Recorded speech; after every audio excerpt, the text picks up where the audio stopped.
Rush Limbaugh. What are we going to do with this guy? All right. He's going to compare the Iowa floods with Hurricane Katrina. By the way, you knew this was coming. I did. It seems obvious. I did not, but now that you hear it, it should have. You were correct to think it was obvious. Yeah, and in fact, Dave Kohler was the first one that tipped me off on this. He's like, it's coming, and of course, leave it to Limbaugh to give it to us. Here it is. I want to know. I look at Iowa. I look at Illinois. I want to see the murders. I want to see the looting. I want to see all the stuff that happened in New Orleans. I see devastation in Iowa and Illinois that dwarfs what happened in New Orleans. I see people working together. I see people trying to save their property and save their reputation. I don't see a bunch of people running around waving guns and helicopters. I don't see a bunch of people shooting cops. I don't see a bunch of people raping people on the street. I don't see a bunch of people doing everything they can and whining and moaning, where's FEMA, where's Bush? I see the heartland of America. When I look at Iowa and when I look at Illinois, I see the backbone of America, and I see people who are doing with the best, what they have, the best they have, and the best they can to straighten this situation out. I don't see, and I don't hear a bunch of caterwauling about where's FEMA and where's Bush, and I don't hear a bunch of people whining and moaning about how lackluster and poor the response has been. I see people not waiting around. I see people who are trying to handle the situation on their own, and I know there are a lot of Democrats up there. Don't misunderstand here. This continual reference to Hurricane Katrina by Democrats like Al Gore, elections matter, like the aftermath of New Orleans wouldn't have happened if Bush had not been president. You mean if Al Gore had been president and Katrina had still happened, that somehow all of the rot that happened in New Orleans after it would not have happened, simply because Al Gore was in the White House, they wouldn't have been waving guns at the helicopters? Congressman William Jefferson, Democrat Louisiana, wouldn't have confiscated a couple of rescue vehicles to go to his house and rescue his $90,000 in cold cash that he had in a freezer? Are you saying there wouldn't have been the rapes and what all else we heard that went on in New Orleans if Al Gore or a Democrat had been in the White House? It would have been worse. With a Democrat in the White House, the people in New Orleans would have sat around and done even less to help themselves. Yeah. Yeah. Well, just come out and say it, dude. Yeah. Just say it. Just say it.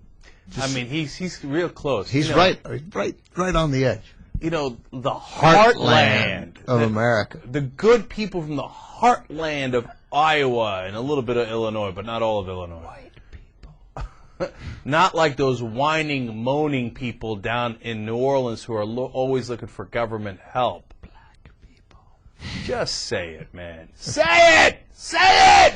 You know you mean it. Man, he's such a bad guy. First of all, I didn't realize Iowa and Illinois dwarfed New Orleans. I don't know if you know this. 1,000 people died in New Orleans. 1,000. Okay. 1,000 people died, and an American city was lost and is not yet rebuilt, or close to being rebuilt. In Iowa, it might be 0, it might be 2 or 3 that got caught in the flood or something. Not to minimize what happened in Iowa, but it's not on the same scale. No. Nobody's hungry. I mean, they might be, but we're not on the same scale. All right, now here's the main point I want to make, though, because, you know, to the person who hasn't looked into the comparisons here, they're going to be tempted, you know? Sure. Not on the racial angle necessarily, although a lot of people, of course, listening to Rush Limbaugh love that. Because that's what he's saying. He knows that I mean, we got the signals. We're not smart, man. Everybody gets those signals. It's clear as day, right? But what they're going to be, even people who aren't, you know, going to buy into that racial angle, are going to be tempted to think, well, you know what? They're handling it there in Iowa and Illinois. Yeah, and one was, you know, devastation. The other one was devastation. It's both really bad, and one seemed like they're, you know, just kind of bucking up and handling it. In New Orleans, they're not. Okay, now, what is the heart of the difference between the two and what Rush Limbaugh didn't tell you? They couldn't get out of New Orleans. When they went to the bridges were lined up with cops from neighboring counties and towns with guns. You want to talk about guns?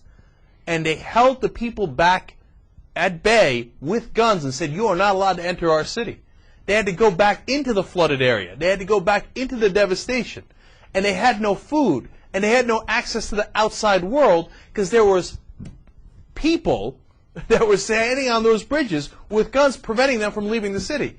You don't have that in Iowa and Illinois. They have access to the outside world. They're not starving. They're not left there to fend for themselves. There's not lawlessness. They're not stuck in a bowl. They can get out. They That is the primary difference. Also, I'm pretty sure that if we did a little research, and we have Young Turks flood expert Dave Kohlers here today, I think that there have been black people who have been flooded before and handled it okay. I don't know. Poor people have been flooded before, and the situation went okay. You see, in Iowa, you didn't have to, quote-unquote, loot, right? Because what you can do is, and it's a bad situation, number one, the government was helping. Okay, it's not like the government didn't show up in Iowa at all, and they're totally fine. No, they learned a little bit, I hope, from their mistakes, and then they could go further out and go to a store. Okay, now, in New Orleans, they're trapped, and so the question is... so they could go to a store. Right.